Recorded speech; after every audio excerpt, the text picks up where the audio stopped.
Namaste.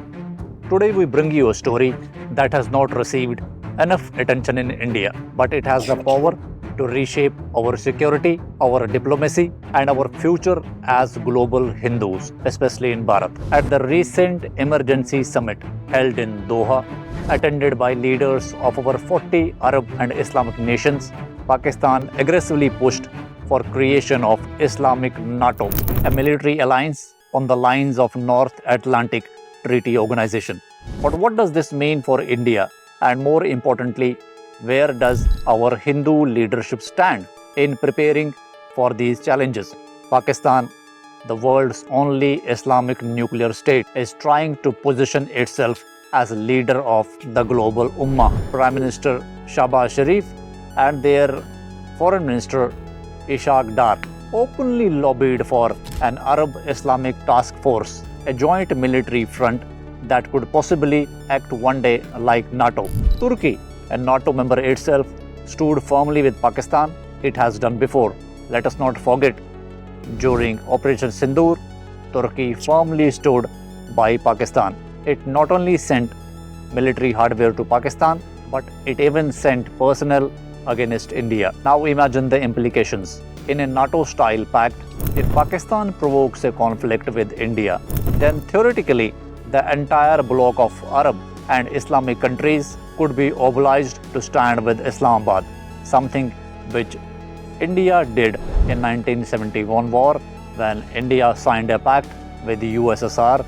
Then USSR came for our rescue against Americans' fleet. India would not just be facing Pakistan across the border, but potentially a united Arab and Islamic nations, backed by Turkey and backed by all Arab countries which will be part of it. This proposed Islamic NATO is being built right now, keeping in mind Israel. But India's strategic ties with Israel, worth over $2 billion annually right now in defense imports, will put us in direct contradiction with this bloc in future. Yes, India has walked a balanced path with Palestine. We even voted in favor of Palestinian state in recently held United Nations General Assembly. But the harsh reality is Pakistan will use any such grouping to internationalize Kashmir, to isolate India, and to rally global Islamic opinion against Hindus. Now here is a real question. Where does our Hindu leadership stand on this matter?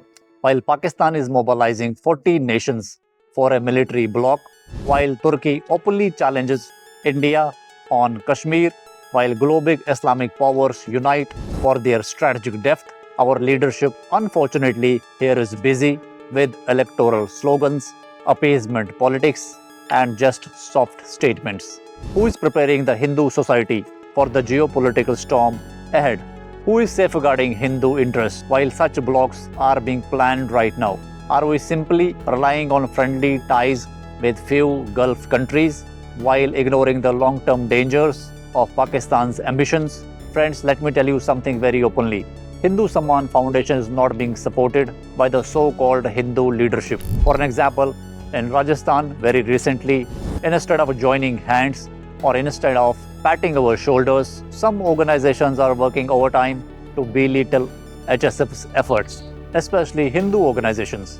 One such organization even renamed Kalyan Samiti to imitate the work those organizations ignored for decades. Friends, in Delhi too, big Hindu organizations or big Hindu leaders unfortunately refuse to support smaller organizations or people like us here in HSF unless we surrender to their political or vote-driven philosophies, which we do not want. So Hindus worldwide must ask themselves, where does our future lie? Is it in blind political dependency, or is it in building a united society which is cohesively bonded on the ground? Friends, the answer is clear.